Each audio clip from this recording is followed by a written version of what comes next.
Değerli izləyicilər, videonu bəyənib kanala abunə olun ki, hər kəs son xəbərlərdən anında məlumatlansın.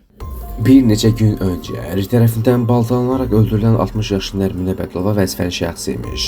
Xəbər verir ki, Nərminə Bədilova əvvəllər Şuşa şəhər İcra Hakimiyyətinin baş mühasibi vəzifəsində çalışıb. Daha sonra Qarabağ bölgəsinin Azərbaycanlı icmas və Qarabağa dönüş ictimai birliklərinin baş mühasibi olaraq işləyib. O, həyat yoldaşı Yaşar Bədilovdan boşansa da bir evdə yaşarmışlar. Xatırladaq ki, noyabrın 10-u paytaxtın Binəqədi qəsəbəsində 1956-cı il təvəllüdlü Yaşar Bədilov yaşadığı mənzildə ailə münaqişəsi zəminində həyat yoldaşı 1965-ci ildə anadan olmuş Nərminə Bədilovanı balta ilə qətlə yetirdikdən sonra öz həyatına da son qoyub. Faktla bağlı Binəqədi rayon prokurorluğunda cinayət işi açılıb araşdırma aparılır.